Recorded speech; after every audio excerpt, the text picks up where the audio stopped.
అతిపెద్ద షాపింగ్ ప్రపంచం సిఎంఆర్ మన నిజామాబాద్ లో రాంపోతినేని గారిచే సెప్టెంబర్ 27న గొప్ప ప్రారంభం. హాయ్ షకీల్ గారు. హాయ్ ఎలా ఉన్నారు? ఐఎమ్ గుడ్ అండి. అలా అంటే రీసెంట్ గా జానీ మాస్టర్ ఇష్యూ అయింది. అమ్మాయి ఎందుకు మైనర్ గా ఉన్నప్పుడు అప్పుడు రియాక్ట్ అవుతుంది, ఇప్పుడు ఎందుకు రియాక్ట్ అయింది అంటారు? వెనక నుంచి ఎవరైనా అంటే ఫోర్స్ చేసి ఉంటారా ఇట్లా చేయమని అట్లా చేయమని? ఫోర్స్ చేయలేదు అని చెప్పలేము, చేశారు అని చెప్పలేము. ఎందుకంటే ఆ అమ్మాయి స్వయంగా వీళ్ళు కేసు పెట్టింది అంటున్నారు. కానీ ఆ అమ్మాయి బయటకు వచ్చి అయితే ఎక్కడ ఏం మాట్లాడలేదు. అమ్మాయి సిచ్యువేషన్ అయితే మాట్లాడలేదు. ఒకవేళ అమ్మాయికి నిజంగా అమ్మాయి అనుకున్నట్టుగా తప్పు కనుక జరిగి కనుక ఉండుంటే ఖచ్చితంగా అమ్మాయి వెనుక అందరు నిలబడతారు. నేనేంటంటే ఒక్కరోజు జరిగిన అప్పుడు నిన్న జరిగింది, ఇవాళ మీరు అంత రియాక్షన్ అంత యాక్షన్ తీసుకొచ్చి చేశారంటే అది ఓకే. తను 6-7 years తను ట్రావెల్ చేస్తూ వస్తుంది, ఆల్ ఆఫ్ సడన్గా తను బయటికి వెళ్ళింది, సడన్గా ఆల్ ఆఫ్ సడన్గా కేసు పెట్టింది, ఆల్ ఆఫ్ సడన్ మీరు హై ఇష్యూగా చేశారు. ఫిలిం ఛాంబర్కి అంత దమ్ము లేదా అని నా ఫీలింగ్. ఫిల్మ్ ఛాంబర్ మీరు కూడా మందలించవచ్చు కదా, తీసుకొచ్చి మీరు కూడా కూర్చోబెట్టి వార్నింగ్ చేయొచ్చు కదా, నువ్వు ఇలా చేసావు ఫిల్మ్ ఛాంబర్లో ఫిల్మ్ ఇండస్ట్రీలో ఉండడానికి వీల్లేదు, నీకు ఏ ఆపర్చునిటీస్ రావు, చేయవు, నేను బాయ్కట్ చేస్తున్నాను చెప్పి మీరు చేయొచ్చు కదా. అంటే నేషనల్ అవార్డు వచ్చింది వెంటనే అన్నకి ప్రతిదీ ఎదురు దెబ్బ తగులుతున్నట్టు ఇలా ఇష్యూలు అన్నీ వస్తున్నాయి. అంటే ఒప్పుకున్నారు అని కూడా రీసెంట్ గా చెప్తున్నారు జానీ మాస్టర్ గారు. ఒప్పుకున్నారు అనేది తన బయటకు వచ్చి మాట్లాడితే అతను ఒప్పుకున్నాడు, అగ్రి అయ్యాడంటే అది ఓకేనండి. థర్డ్ పర్సన్ చెప్పే విషయాలు బట్టి ఎవరు నమ్మడానికి సిద్ధంగా లేరు ఇక్కడ. ఎందుకంటే లోపల కూర్చోపెట్టేసి అతను ఇట్లా చెప్పాడు, అతను ఇలా చేశాడు, మీరు చెప్పడం ఏంటి, అతను చెప్పాలి బయటకు వచ్చి. ఆ అమ్మాయి కూడా ప్రజలు కూడా యాక్చువల్లీ ఏంటంటే అమ్మాయి రాసిన ప్రజల డౌట్ ఏంటి, అసలు అమ్మాయి రాసిందా, అది కేసు పెట్టింది 40-50 letters రాసిందని చెప్పారు కదా, అసలు అమ్మాయి రాసిందా? అమ్మాయిని కూర్చోపెట్టి అమ్మాయి ఏమేమి రాసిందో కూర్చొని చెప్పండి అవన్నీ ఆ రోజు మనం తీసుకోవచ్చు మనం అవి. అంటే రీసెంట్ గా మైత్రి మూవీ మేకర్స్ రవి గారు కూడా అన్నారు, అంటే పుష్ప స్పెషల్ సాంగ్ ఆయనతో చేపిద్దాం, రీసెంట్ గా ఇష్యూస్ అన్ని అవుతున్నాయి, ఆ లోపు సర్దుబాటు అయితే ఆయనతోనే కన్ఫర్మ్, మేము ఆయనతోనే అనుకుందాం ఫస్ట్ నుంచి జానీ మాస్టర్ తోనే. ఎందుకంటే ఈ సినిమాల మీద కూడా ఎఫెక్ట్ ఏమైనా పడుద్ది అంటారా? అతని పర్సనల్ లైఫ్కి సినిమాలకి బేసిక్గా సంబంధం ఉండదండి. అంటే ఎందుకంటే ఇప్పుడు ఒక చాలా మంచోడు, చాలా మంచి వ్యక్తి, అతని దగ్గర వర్త్ లేదు, వర్క్ ఇస్తారా? ఇవ్వరు కదా. ఇప్పుడు ఒక మనిషి చాలా ఒక కరెక్ట్గా మనిషి కాదు అన్నప్పుడు అతను వెరీ టాలెంటెడ్, మరి అతను వదులుకుంటారా?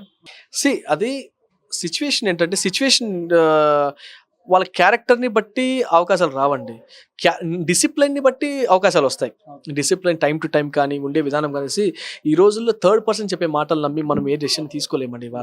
వాళ్ళకేమో కళ్ళ ముందు ఏదైతే కనపడిందో అది నిజం, కళ్ళ ముందు ఏం కనపడలేదు అది అబద్ధమై ఉండొచ్చు, నిజమో అయి ఉండొచ్చు. జానీ ఉత్తముడు అని చెప్పి నేను అనట్లేదు, అది ప్రూవ్ అవ్వాలి కదా, ఉత్తముడా రైటా రాంగ్ అని చెప్పి ఇలా ఒప్పుకున్నాడని మీరు అంటున్నారు. జానీ చెప్పలేదు కదా ఆ విషయాన్ని. జానీ వాళ్ళ వైఫ్ కూడా ఎక్కడ అగ్రీడ్ అవ్వలేదు. జానీ వాళ్ళ వైఫ్ ప్రతి ఒక్క విషయం చెప్తుంది, వాళ్ళ ఇంటికి వెళ్ళామని చెప్తుంది, తిన్నారని చెప్తున్నారు, అన్ని చెప్తున్నారు, చేస్తున్నారు. అమ్మాయి తెలియదని ఆవిడేం చెప్పట్లేదు కదా. ప్రతి జరిగిన విషయానికి అవునండి ఇలా జరిగింది, అవును అలా జరిగింది, ఆవిడ చాలా నిజాయితీగా మాట్లాడినట్టు నాకైతే అనిపించింది జానీ వాళ్ళ వైఫ్. అంటే మీ ఏమైనా అప్కమింగ్ మూవీస్ ఏమైనా ఉన్నాయా మీ? వస్తున్నాయి. ఇప్పుడు క్రేజీ ర్యాంబో స్టార్ట్ అయింది, ఫిల్మ్ చేస్తున్నాను ఒకటి, మ్యూజిక్ కంపోజింగ్.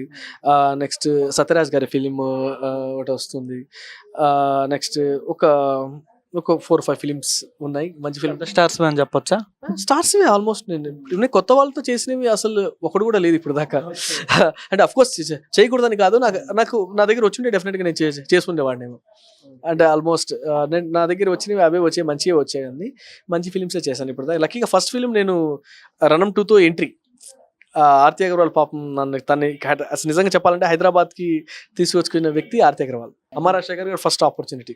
అంటే రీసెంట్ గా లడ్డూది ఇట్లా జరుగుతుంది ఇష్యూ, లడ్డూలో ఫ్యాట్ కలిపారు, కౌది అండ్ ఇలా ఫిష్ ఆయిల్ కలిపారు అంటున్నారు. అసలు దీనిపైన మీరేమంటారు? దరిద్రులు, నీచులు, నికృష్టులు. దీనికి బదులుగా ప్లాట్ఫామ్ సొంత కుటుంబాన్ని తీసుకెళ్లి ప్రాస్టిట్యూట్ కంపెనీస్ అమ్మేసి బతకడం బెస్ట్ అంటాను. అది ఈ రాజకీయమా ఆ రాజకీయ పొలిటికల్ పార్టీ మనకు అనవసరం.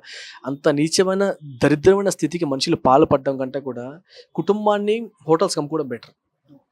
అదే కదా. దానికి ఇప్పుడు మతం అంటే ఏంటి? అమ్మ. అది ఎవరిదైనా అమ్మే, మన మతమైన అమ్మే, పక్క మతమైన అమ్మే, ఏ మతమైన అమ్మ కదా. అమ్మతో వ్యాపారం ఏంటి? అంత నీచమైన స్థితికి మీరు ఎందుకు పాల్పడుతున్నారు? అంత దారుణ స్థితికి మీరు ఎందుకు వెళ్తారు? అది చాలా బాధాకరమైన విషయం. ఎందుకంటే మన ఫ్రెండ్స్ కానీ మన సర్కిల్ కానీ ఎవరు చిన్నప్పుడు అది వీళ్ళు అనుకుంటున్నారు ఒక హిందువులు మటుకు ఫీల్ అవుతున్నారు, హిందువులు ఫీల్ అవ్వట్లేదు. హిందువులు ఎంత ఫీల్ అవుతున్నారో అంతకన్నా డబల్ క్రిస్టియన్స్, ముస్లిమ్స్, వేరే అదర్ క్యాస్ట్లు అందరూ కూడా ఫీల్ అవుతున్నారు, అందరు రిలీజియస్లో ఫీల్ అవుతున్నారు. ఎందుకంటే హిందువులు మా వాళ్ళు కదా, మేము బ్రదర్స్ కాదా, మాకేమైనా వాళ్ళు రారా? మేము వినాయక చవితి చందాలకి అందరు 10 మంది చందాలు వేసుకొని ఎంజాయ్ చేసిన రోజులు మావేమని. ఇలాంటి దేశంలో బతుకుతాం. మాము హిందువులకి ఏమైనా తప్పు జరిగితే బయటికి రావని అనుకోవడం తప్పు కదా. ఎందుకు రావు? ఖచ్చితంగా వస్తాం. హిందూస్ అండి, అసలు హిందూస్ ముస్లిమ్స్ అని క్రైస్తవం మీరు పబ్లిక్ మార్కెట్ దాన్ని రాజకీయ పరంగా వేరు చేసి మాట్లాడుతున్నారు కానీ ఇండియన్స్కి ఎప్పుడు ఆ ఫీలింగ్స్ లేదు.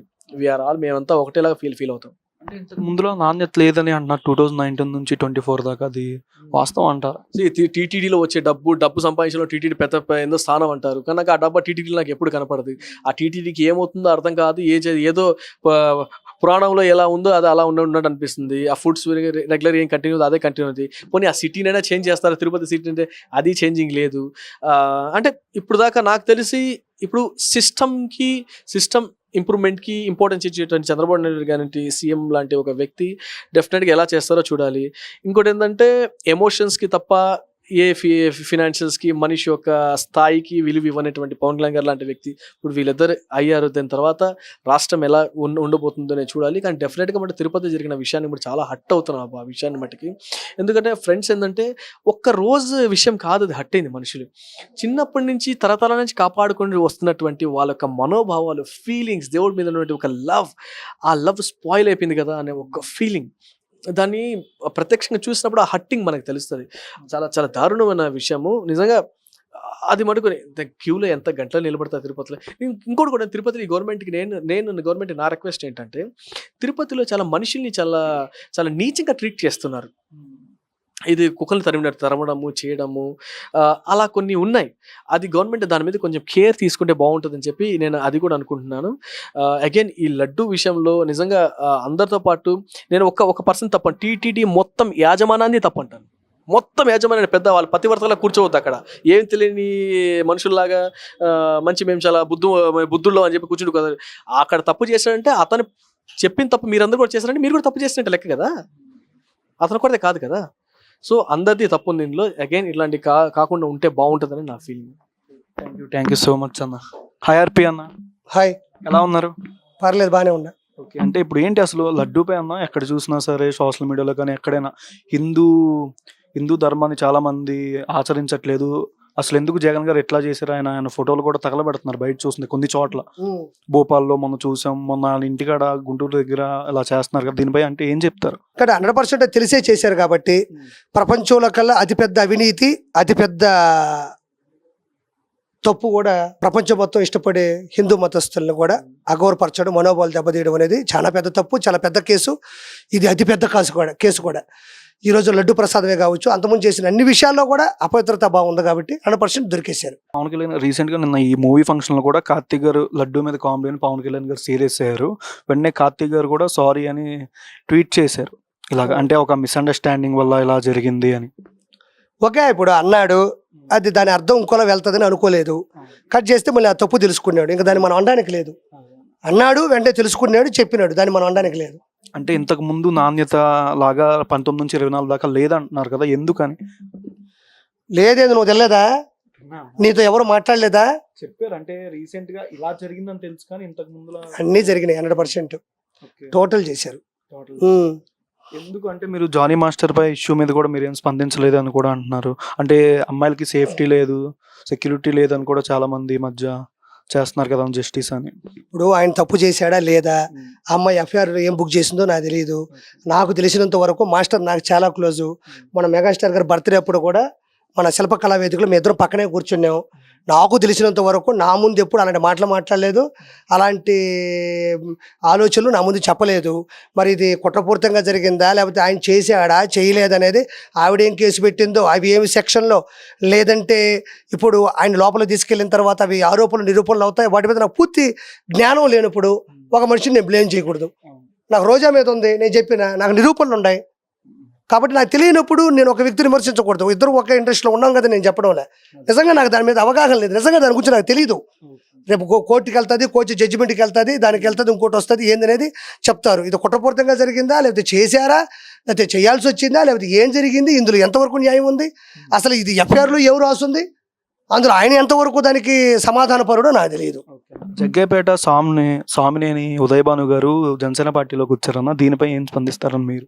రాని అబ్బా, వస్తారు, చాలా మంది వస్తారు, అందరూ వస్తారు. ఇక మీదట 11 మంది ఎమ్మెల్యేలు మొత్తం లిస్ట్ వస్తుంది, పాత ఎమ్మెల్సీలు వస్తారు, పాత కౌన్సిలర్లు వస్తారు, అందరూ వస్తారు. మళ్ళీ మీరు ఎప్పుడు షోలు వేసి మమ్మల్ని నవ్విస్తారు అని వెయిటింగ్ మేము ఏగలి దానిపైన షోలు వచ్చేసి ఇంకా నవ్వించే అవకాశం తీసుకోవాలి. ఇంకా పొలిటికల్ పైన మొత్తం సీరియస్గా ప్రశ్నించడం, ఇంకా జోకులు వేయడాలు, నవ్వించడాలు, నవ్వడాలు ఇంకా లేవు.